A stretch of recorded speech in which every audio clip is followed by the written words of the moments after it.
What's up, everyone? Hello from Shanghai. I hope you're all doing well. And I think in US at the moment it's evening. In Europe is very late, or how to say, very early or too late. So probably nobody from Europe. I hope we will have some people from Asia and Australia. And here in Shanghai it's 10:30 a.m. And I just wanted to have a quick live here, and I prepared some topic. I think it can be interesting, and I would like to talk about different opponents. So I think this maybe can be very beneficial for many of you if you are playing matches or some leagues on any kind of levels. And I actually get this kind of questions quite a lot: how to play against this kind of player, what to do. And I can see this in my club as well because we have a lot of club level players. So this is what I would like to do. So please feel free to join the chat, and you can also ask any questions or if you have any troubles with your opponents. But in general, I want to break down the opponents into 5 categories, and that will be, I'm sure many of you are familiar with these kind of players, with these types of players. So one is the pusher. All right, those players who are only hitting the balls back, not doing anything, and just even playing those loopy balls can go forever. Very frustrating. The second type is those aggressive players. They don't really give you the rhythm. Everything happens so fast. The big servers, number 3. When the serve is so big, there is no rhythm, there is no play when they're serving. So it's very tough to get into the match, right? The pace changers, the ones that are like hitting some spin and then some slides, and then it's like really don't allow you to, again, get into your rhythm and find the consistency in your shots. And the last one will be the volley players who like to come to the net very often, both after serve and after the return. It's also very difficult to kind of adjust your game and play your best. So I think this is a very interesting topic. So I would like to cover all those 5, and let me know where are you at, what are you doing, and if you have any questions related to the topic. So let me see. Ben, at your streams the past 2 times. What's up, Ben? Thanks again. Thanks so much for joining again. Hello for Thailand. Joshua, I'm great. It's Monday morning here, ready for new challenges and starting the day off with this live on YouTube. It's also very exciting. And later I'm gonna go and do some interval training for my fitness, and then I have tennis training later, and of course need to work on a new video.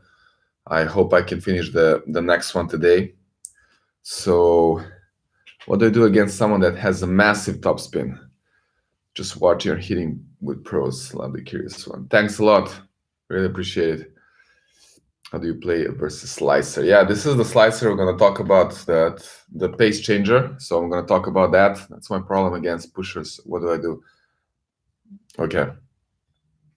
All right. Sup, Christian? I don't know. It's from where? Where are you from? Majstore. Pozdrav. Okay, so let's jump into it. Let's dive into the topic. I think it's very cool. So start with a pusher, right? There's this guy who had great slides and good lobs. Nothing I can do. Any tip? Yeah, you just gotta be a little bit patient. Curb. We will get to that one. So we first start with the pushers, right? You get into the match, and there is this guy. It's like a wall. Every single ball comes back with the same pace, not too fast, not too slow. It just comes back to you, and it's like so frustrating. Usually, what happens is that, if you're playing against this player, let's say if you're like average player, it's a very tough to adjust your game from the very beginning. So what happens is that you start rushing, you lose your patience, and very often you start making mistakes, and even some not typical mistakes for your game, right? This is very normal, because it also happened to me. I know very well, and I played many matches and even lost the matches because of this. So I spent a lot of time, thinking about it and trying to find a way how to fight against these players. And in the end, I actually really like the challenge, because that's the beauty of the game. It's not just about you on your side.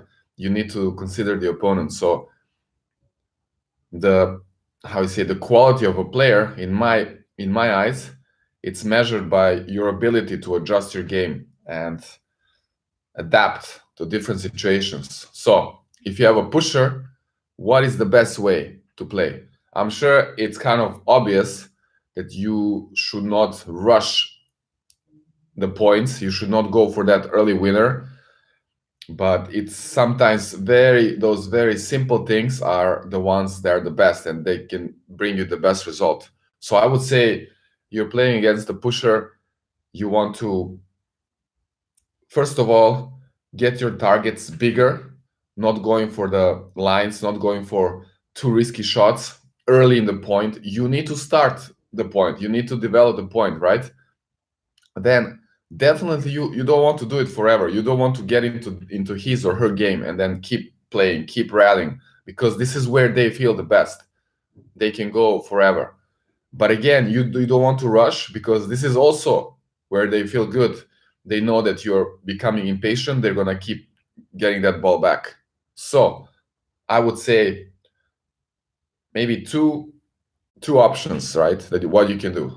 The number one, you get in the rally and you stay patient. You try to play similar shots as the opponent is playing, but then you are literally waiting every single shot for a little bit space. You're waiting for a small chance that you can do something bigger, but you're not rushing with this. You don't have the problem to hit 10 more shots, right? You're not in the panic mode that, oh, hit this one. You're waiting, and you're smart about this. You want to play smart, aggressive tennis. So I would say this is the number one. And I'm talking about baseline, right? You're still on the baseline. You're maybe getting a bit inside the baseline, but you're still kind of a baseline player. You're waiting for that small chance that when they hit the ball a little bit slower or a little bit shorter, it will happen. They cannot hit every ball near the baseline, otherwise they will already be like playing the top level tournaments. And then when that happens, you just go into attack, right? But you have to choose the right moment. So this is kind of obvious, but you have to do this.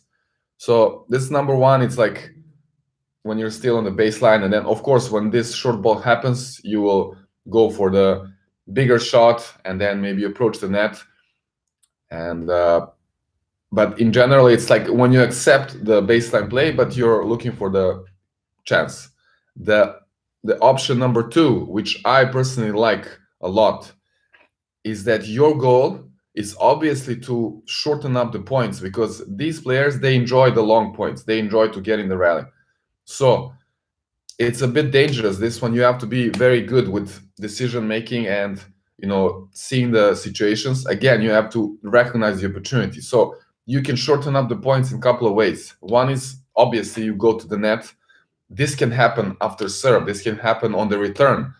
This can happen at any shot in the rally, and not just being like going for attack, hitting a big shot. You can also do a drop shot, or you can also give them some easy ball like slice or shorter balls that will bring them inside the court where they usually don't feel so comfortable.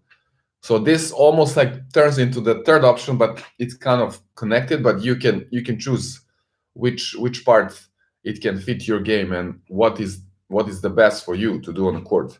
But I think these are some of the tips that can really help. So this second option that kind of maybe even goes in the third, depends. It's to shorten up the point. Let's say shorten up the point.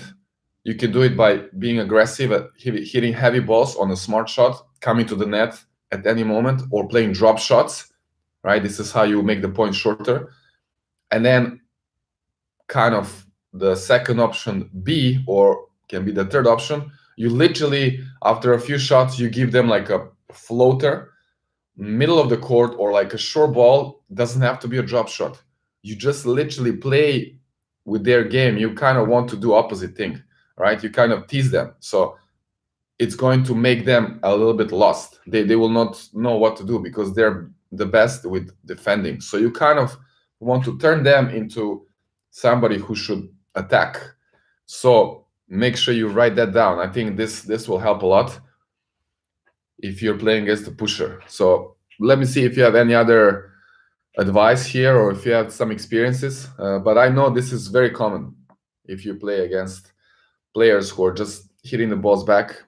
And maybe this is the most common situation. That's why I put it on the number one spot. So we have the slices. Okay, we'll talk about that. How long you stretch to prevent injuries? Stretching 10-15 minutes, but every time you play, that will help. What do you eat? So we have some different questions. Let's try to stick with the topics, with the topic and these questions. I think it's easier, then we can be on the same page, what I'm talking and what we have in the. Maybe you can give me ideas for future talks. I can also make the poll like on the post on YouTube, and you can give me ideas for topics. Then I can talk more about diet or about stretching preparation. But today I chose this topic, so bear with me here. If you're playing Novak or Nadal, you have no hope. Of course, if you're playing Flex, you can wait for his mistakes. I was playing a pusher. I was trying to make the point shorter, but this guy was quick and would still run for a ball. I understand. Yeah, so you need to find the way which option can work with which player. I know this. Most of them are super fast because that's their strength. Their strength is to run. But I would say their strength is running sideways, like lateral on the baseline. If you kind of make them run forward or give them these short balls, I think that can work. And definitely you want to come up to the net. So if you're dealing with a lot of pushers, I would say you have to work on your net game. You have to work on the short balls as well. So forget about baseline. Where you need to get better at is net. So that will be kind of preparation for playing against a pusher. What do you eat between matches?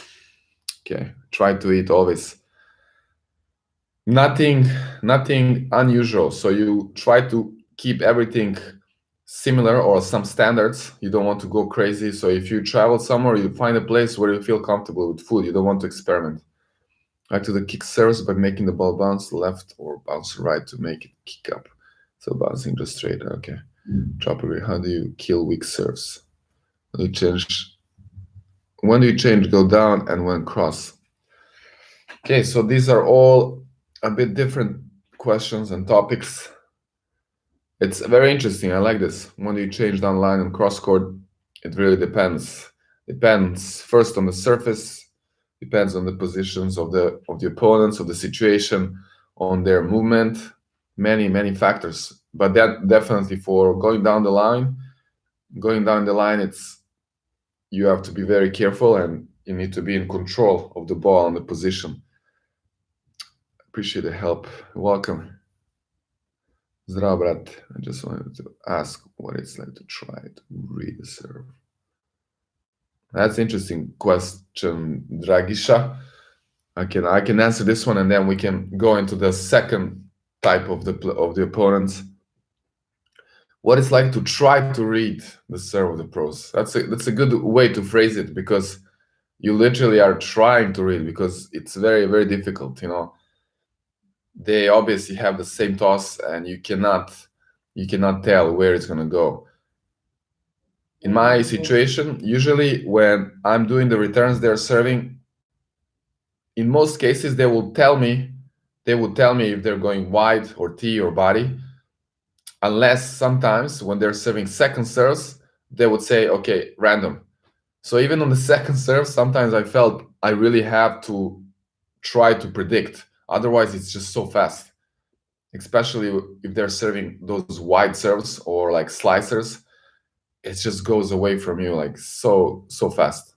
So It's a challenge. It's a challenge trying to read, definitely. Hitting all balls off the rise when facing an opponent. Take time away from my opponent. Bruce Ree. Hitting the all balls off the rise. Of course, this would be the best, but again, this doesn't fit to every player. For some players, they like more and they feel comfortable when they have more time to prepare and when they stay a little bit back and then they go towards the ball. You can see it. Even these top players now in top 10, you have players who are hitting on the rise, but also have players who stand further back. So you cannot say there is which way is better because obviously it works both ways. Okay, so the type number 2, we're going to talk about the aggressive player.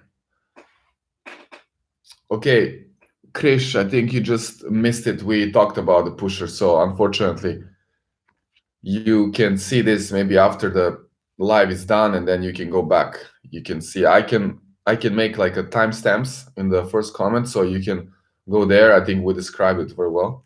Now we're gonna talk about the pusher. Okay, I didn't write a comment about this. Sorry, we're gonna talk about the aggressive player, how to deal with those players who hit very heavy balls and everything happens so fast and you just kind of want to, your goal is to slow down in whichever way possible. You want to slow down not just the points but the games, the match. You want to take your time, right?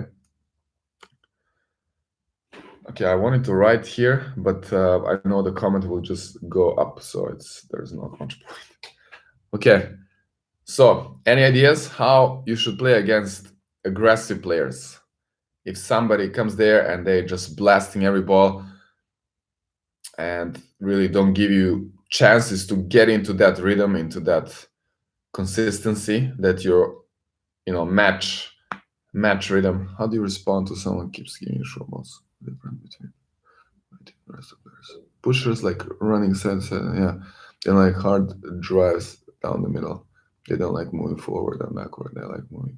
Exactly, yeah. That's what we said. They don't want lateral movement. You can bring them up, but that's a great tip also. Hitting down the middle, they prefer it when they're on the run. They feel good, but if you hit back to them in the middle, some deep balls, something can change.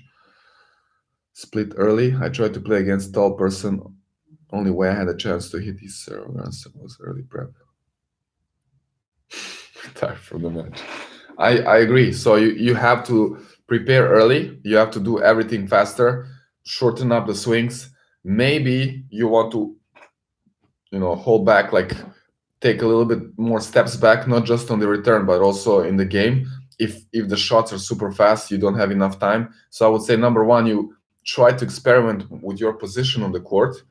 And then again, as I said, you want to kind of slow down, possibly slow down the points. Like each point, you want to get in the point. Of course, that's your goal, to make him play extra shots. Then you want to slow down the games. Usually with these players, everything happens so fast. The match goes fast. So if they take the momentum, you're going to lose very fast. The first set will go away and then the second already starts. So you got to find a way. In my case, I like, as I mentioned, stand a little bit further back. It gives me a bit more time.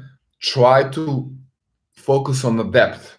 If you're playing against aggressive player, you don't have to go back with aggressive shots. You just need to give them a bit more depth on your shots. I know this is not so easy if you're aiming to play close to the baseline, but this is one of the things that you can do that can possibly give you a higher chance. So obviously you should do it.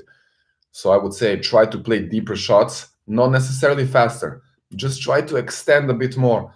So if you hold back, then obviously you need to hit with some more shape, right, over the net, and then you're gonna try to get those balls deeper, which will enable them to be aggressive on every shot. And you want to get in the point longer.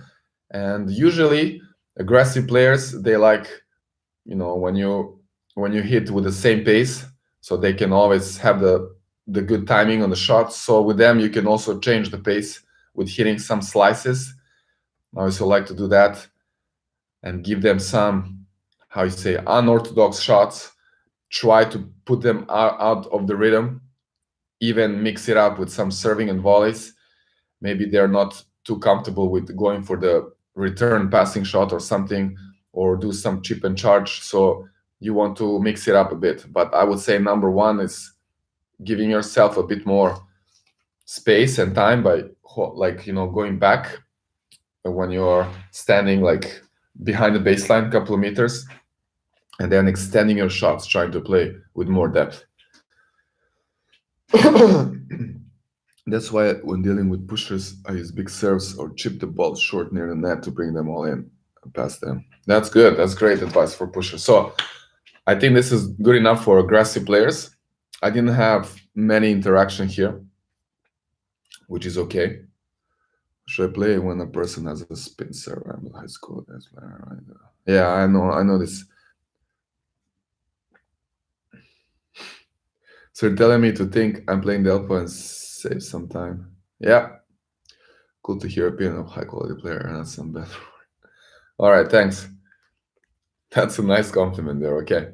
So the next one, a little bit related, but it's again different. You go into the match and you just see this guy. It's like a giant. You look at him like this. Even happens to me. Like I'm 191. I still play this kids now. I mean, these are these new generations. They're like giants, like skyscrapers, like 2 meters, like easy. I played, when was the tournament? I had this 2 matches, and both of them I played the guys much taller than me, and obviously huge serve. One of them, I think the height is like Karlovic or Isner, so it's like well over 2 meters, 2 meters 6 or 7, 8, something like this. And obviously you're expecting now it's gonna be like bombs. And it was very difficult. You have to find a way how to neutralize those serves. And of course you have a lot of pressure on your serves, you have to hold.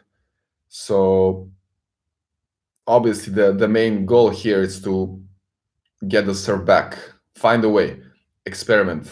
Number one will be go extremely back so you have more time, and try to look closer into their toss and into their serve. Is there a way to read the serve? You have to find a way to do it, because otherwise we'll be guessing all the time. It's very difficult. You can even try to step in. This is more like psychological factors. Factor if you would make them think a bit. If they see you stepping in, maybe something will happen. Or your position, instead of always standing here on the return, you just move one step to the left or to the right. Literally just visually to make them think, or a little bit, how to say, put them out of their serving routine or the rhythm. And this happened to me actually. I remember when I was in US playing for Auburn, and this is actually it was funny situations with my teammates, because I was serving very, very good at this time, as usual probably, but I was really training a lot then and doing extra serves, because I would say my game from the baseline was not that good, so I had to do something that I can rely on more, and that was definitely serve.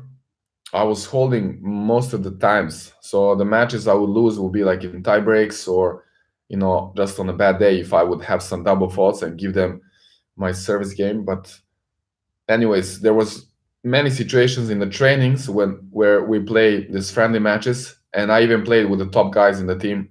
I was usually number 4 or 5. Then I play against guy number 1 and 2. In the matches, we play very equal. I win the set, they win the set. Sometimes it's very tie. And then what they do, actually, they start moving their positions. And I think, oh, come on, like, we are friends, we're teammates, you do this. They don't care. They just want to mess up your serving routine, serving rhythm. And in some situations it actually worked, because I was thinking, oh, come on, why do this? So it literally changed whatever. It changed the moment, maybe distracted me a bit, and then the percentage went from 75 to 60 or 55 or even to 65. It's still like a, a difference, and then they had some more chance there. So I think you have to find a way how to distract the server. I know this is not the best way, the like the fair play, but you have all the rights. As long as you're not like jumping around when they're serving, you just pick your spot and that's it. So if every time you pick a little bit different spot and then you stay there, it's completely fine. This is not considered like, distracting on purpose. You have the right to stand where you want. So sometimes you can stand inside. I'm talking about the huge serves where you really almost don't have a chance. If they make the serve, like almost no chance. So I don't know if this happens on this club level, but I'm sure many of you are playing this high competitive level. So hopefully this can help. So big servers, find a way to distract them with your returning position. Stay extremely far back or step inside or move 1 or 2 steps to the left or right. And of course, you have to start the point, find a way to neutralize their serve. Maybe this is too obvious, but for some of you, maybe I hope it can give some ideas. Okay, how to play lefty. That's another type. I need to add this one. It's a great call. Okay, lefty.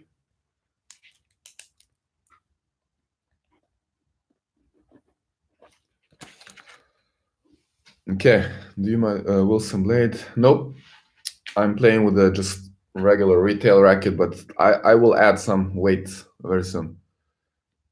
Could you counter heavy balls with a heavy racket, given that you have some skills to wield the hammer? That's a good question. That's a great question, and I think that's the right way to think. This is how I felt as well. When the first year I played, I just felt some of the balls are so heavy, and I felt my racket was not on the same level with those guys. And this is when I started thinking about putting the weights.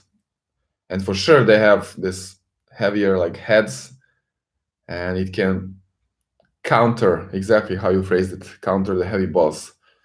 But I don't know details about this, and I still need to do more research here. But definitely, we'll do it in the future. Why Schwartzman doing so well in the tour? It's just exceptionally quick, fast, and has great technique, and definitely is strong mentally. Otherwise, he won't be there. So all these guys there are monsters in the head. I think they're like super strong. Okay, so the question, slice and dicer. What was the next one? Pace changer. Okay, that will match your question here. Pace changer. In more terms, in different way to say, the player who likes to play a lot of slices and changes the speed of the ball. I think this happens a lot, even more so on the club levels, and this, don't want to say amateur level, but yeah, sort of. I also have my father, he's playing a lot, and he's like an amateur player, and he uses only slice, like backhand, only slice. And he likes to come to the net, but I know also many of his friends there and the players he's playing the tournaments, you can see any kind of shots. So it's tough. If you feel more comfortable with somebody giving you the same balls, the same top spin, and then you get this player, it can be very uncomfortable. I know this. And this is actually how I would play if I'm playing somebody very consistent from the baseline, not just a pusher, just very clean player, like clean technique. I would use more slices, more different rotations, just to kind of mess up with their game and the rhythm.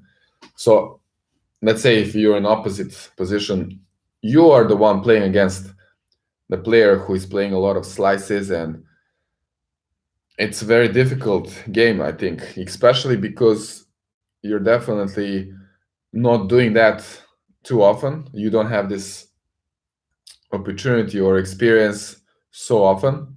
So you have to find a way how to adjust your game and not allow yourself to rush into the mistakes.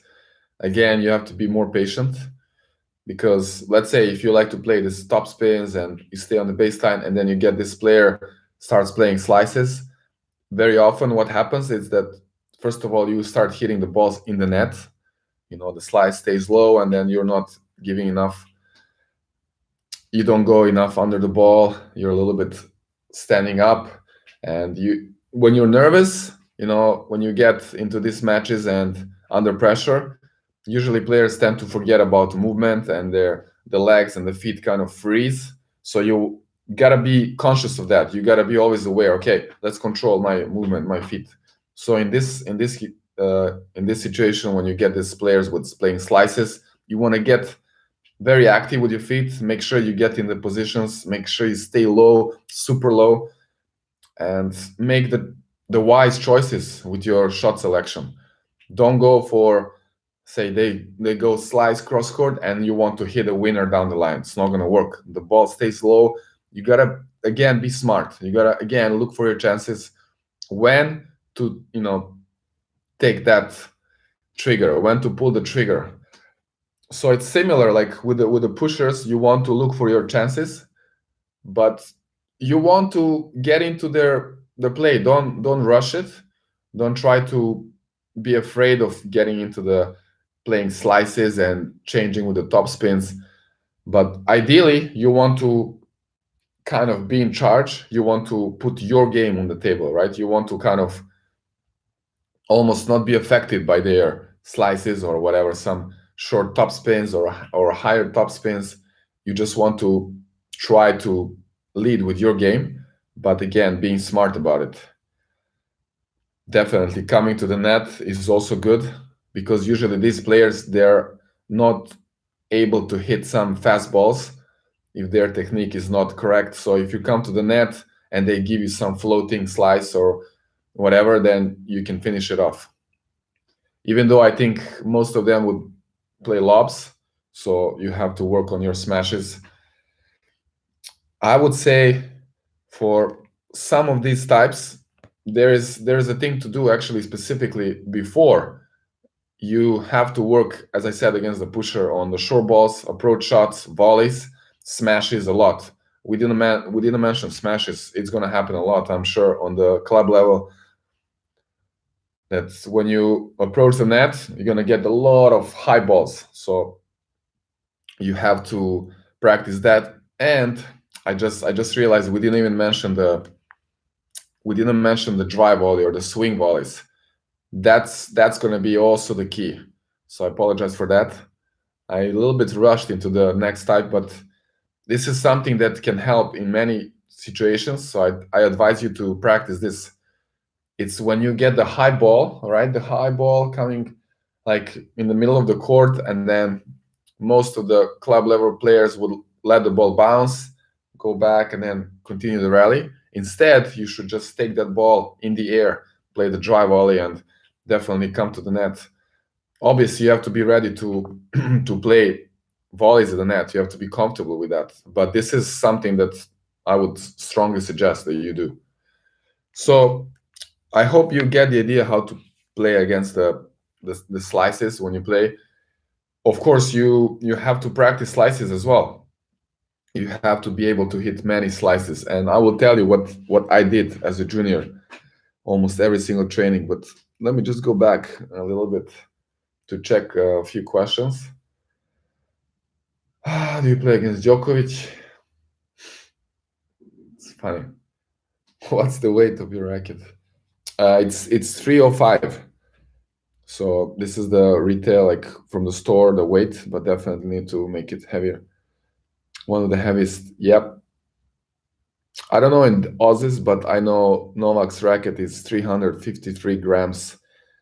Not sure if this is with strings or without. I just have this information. Why they increase the weight, right?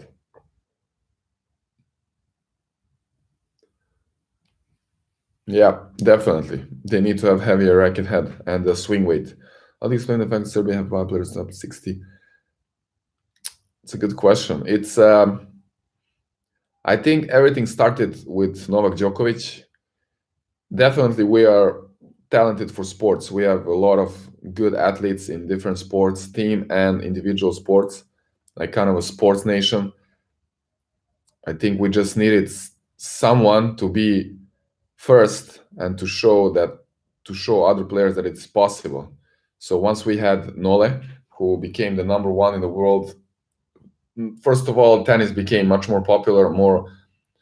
More kids started playing tennis, and more parents got into it, and more coaches also. Everything developed more.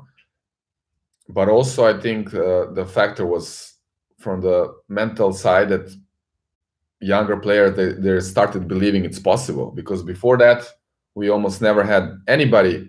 Definitely, we never had anybody on this level, but we still had Janko Tipsarevic, top 50. He was in top 50, and before him there was Boba Živojinovic. I think he was even top 20, but that was way before. So in this new era when Nole came, and then after that, that kind of opened the door for young players to believe that it's possible, and then it's much easier. Once you see somebody do it, then you kind of you can kind of go the same way, and you have somebody to follow.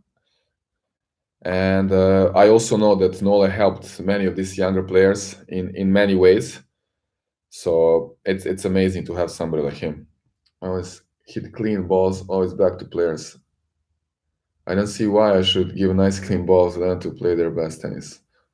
So I throw in horrible balls every now and that's good. That's exactly what I said. So you want to change the pace, you want to change the rhythm, especially against the pushers and these guys who play slices and change the rhythm. You can play the same. I think the way to prepare for this is to play these games that I did in the trainings. I did this as a junior a lot. So you have a partner and you play cross courts only, and you're allowed, let's say, on the forehand cross, you can only hit forehands. Then on the backhand cross, it's a separate game. On the backhand cross, you only hit backhands. Then you can even make it a bit more challenging. You can only hit the deep balls cross court. But what I want to say here, you do the same, but you only use slice. So this is where it gets interesting. Slice, you can only play backhand slice cross court. So that's the only court that you can play in. And then this is where you actually practice the slice. So you can go short, you can go deep, you can go high, but only slices. This is where you develop the ability to, keep the slice in play and keep the point going. And I did this a lot with one of my friends, tennis friends. We trained almost every day. And I remember these games, trust me, slice, it was usually the longest game. Let's say we play up to 10. The slice game up to 10 would last half an hour. I'm not even kidding. So this is because we would just slice it all day, and you cannot really hit winners because you have only half court, and we are both like fast and fit. So if you hit drop shot, you get it, and then you go back, you stay in the rally. But this is where you become so solid. And then in the match, once you get somebody play slices or change, it's going to be a joke. Like, you're not going to miss one single ball. So I think you got to prepare in this way. You play more of those like slice games. And also mini tennis. You can play two boxes, only slices. This is to get more touch, movement. So there's so many ways to prepare. I watched the video that you played against former ATP Pro Clay. So, well, your number one tactics. You did a lot of that sometimes. Yeah, definitely. It's not my main tactics. It's just at some periods I just feel to play it, and then I like to do it. I like to play for fun, and this is the period when I wanted to kind of switch the mindset. I wanted to go out there and have fun, and I have the most fun when I'm doing serve and volley or coming to the net or taking charge. But also it can be related to the opponent, because I knew that player was so solid from the baseline and definitely more fit than me and ranked 400. And I figure out from the baseline, if I just start rallying with him, we can have some nice rallies, but in general, like, the chances for me to win his game, it's like almost impossible. So I also figure out, if I break that game of him and of course, he's not playing every day against somebody doing service and volleys. So I saw there a chance, like kind of win-win. One, I felt for this game, I enjoy it, so I wanted to play it. But two, it was also, in my opinion, like a better choice to play.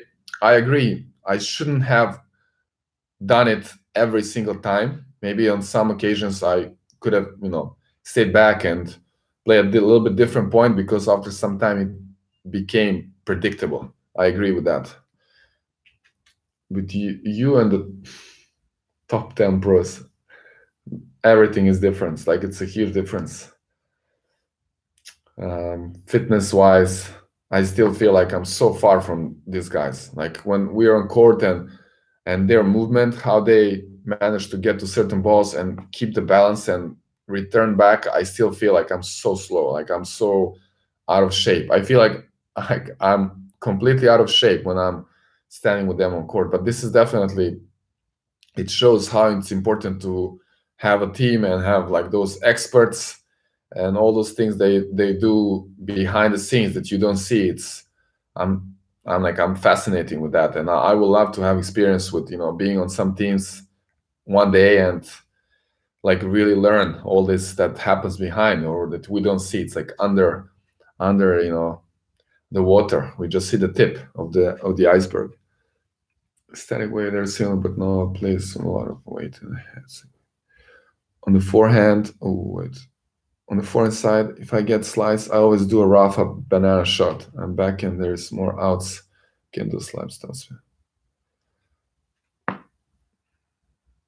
Yeah, that's good. I understand. Slice and then you go whoop around.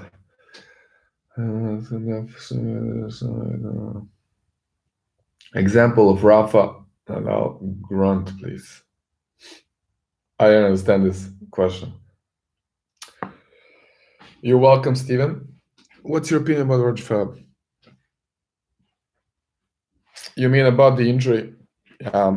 I was very shocked and disappointed, of course, like probably every single tennis person out there. I just hope he can recover. That's it. I'm really surprised, because I always thought that he's been always almost like injury free and taking care of his body and playing so effortlessly. But you can see that happens even to the players like him. Play with smaller grip size now that you turn. The trend is to small grips from the better wrist action. Like this. And he's not small. Feather 4-3. I don't know these numbers. I need to check. I always forget. I just know like the 1, 2, 3, this size. I checked it the other day, but I still forgot. I'm using number 2. I think it's similar to the grip I played before. So yeah, I think this is also very individual. How do you play against heavy topspin on a serve? Okay, so this kind of goes into the big server, what we already covered. Connor, you're saying heavy topspin, like a heavy kick serve, and like a fast heavy serve.